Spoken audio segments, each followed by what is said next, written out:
Welcome to This Explainer. I am absolutely thrilled you're here today. We are going to dive into what I like to call the inside-out parenting toolkit.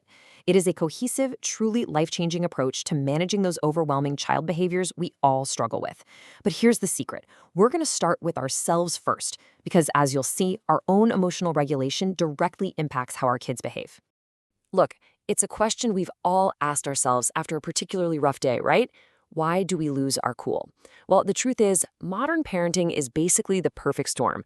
You're carrying this enormous invisible load, often managing a lack of support, and dealing with just extreme day-to-day stress.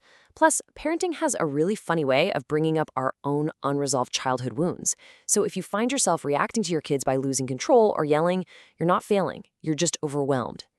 Okay, so let's dive into our roadmap for today. We're going to cover parental emotional regulation, decoding toddler tantrums, guiding strong-willed children, managing sibling rivalry, behavior therapy for ADHD, and finally, building lasting connections. If you're feeling overwhelmed right now, just take a deep breath. We're going to tackle these specific pain points step by step. Part 1. Parental emotional regulation. It really all starts with you, the parent. Because, as the old saying goes, you simply cannot pour from an empty cup. To actually figure this out, we need to understand what's happening in our bodies when we sort of lose it. Emotional dysregulation is essentially a state of imbalance where you just feel totally out of control, and it hits us in 3 specific ways. There's emotional, where you're feeling incredibly intense, unmanageable feelings. There's cognitive, where your brain is just flooded with rapid, racing thoughts. And then there's physical, which might feel like pure sensory overload, like you are completely touched out. Reacting to the sheer chaos of parenting with dysregulation doesn't mean you're broken. It's actually a completely normal human response to being totally overstimulated. So the crucial point is, how do we reclaim our calm?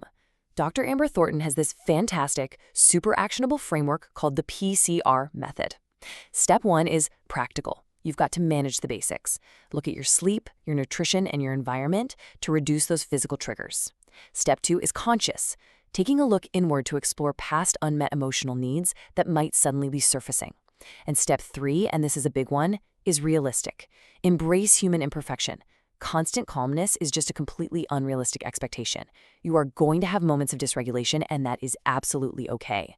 Moving right along to part 2, decoding toddler tantrums. Now that we've got a handle on our own regulation, let's reframe what's going on with those rapid, sometimes mind-boggling developmental leaps of a 1 to 3-year-old. And this brilliantly illustrates the core issue. 0 to 3 puts it perfectly. A toddler's brain lacks the ability to put on the brakes. Until they're almost 4 years old, they literally do not have the impulse control to act on rules.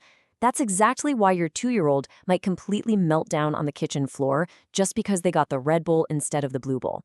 They honestly don't have the brain hardware yet to stop those big impulses.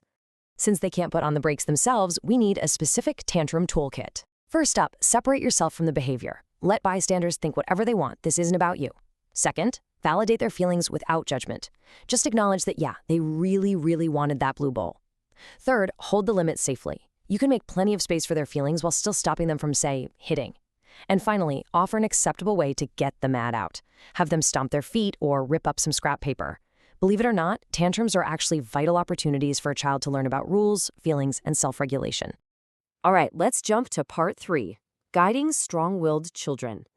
As kids get a bit older, those intense, strong-willed personalities require a totally different approach than what you'd use with a toddler. If we look at traditional punishments like yelling or spanking, sure, you might get some temporary compliance, but ultimately, you're really just fueling more power struggles.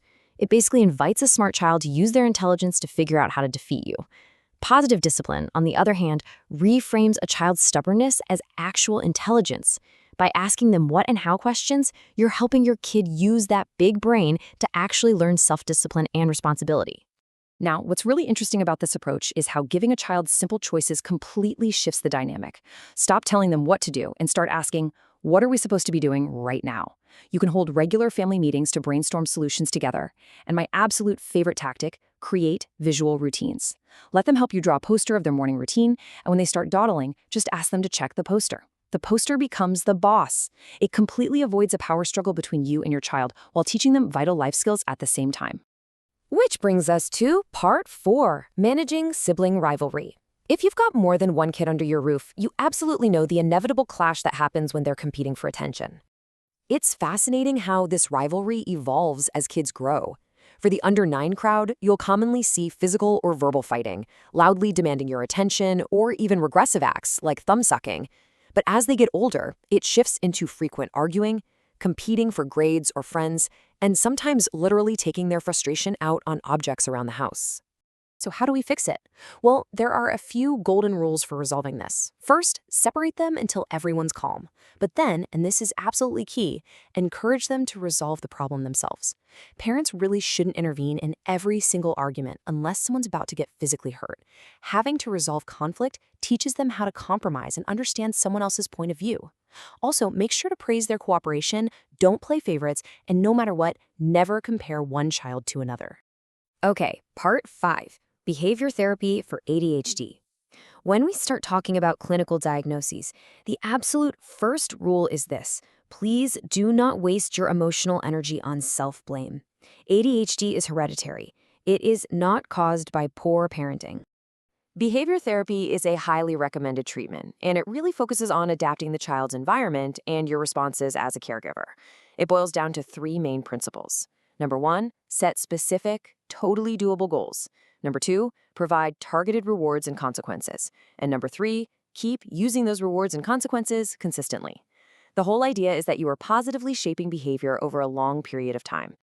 Let's talk about that environment. Kids with ADHD absolutely thrive on predictability. Keep a really tight daily schedule, cut down on the loud music and screens during homework because those can be incredibly overstimulating. Organize the house so there's a specific, logical spot for their backpack and their toys, and definitely use charts to track tasks. Reducing that environmental overstimulation directly supports their ability to actually sit down and focus.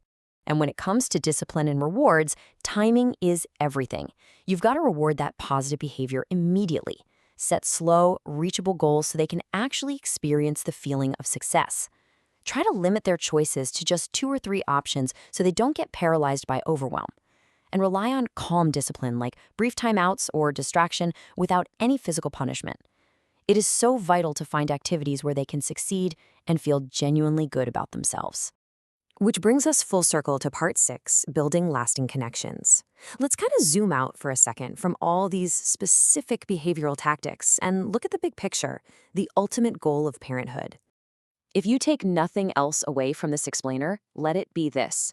The true goal is cultivating a connection with your child that can withstand the ups and downs of life. It is not about achieving perfection. You are going to make mistakes. Your child is definitely going to make mistakes. But leaving room for repair and reconnection after things go wrong, that is what creates a truly healthy, enduring family dynamic. So I'll leave you with a question to chew on today. If perfection is literally impossible, how are you going to use these tools to build a deeper, more resilient connection with your child right now? Remember, start with your own emotional cup, stay curious about the root of their behavior, and focus on the relationship above all else. Thank you so much for joining me for this explainer. I really hope you leave feeling validated, equipped, and ready for the parenting journey ahead.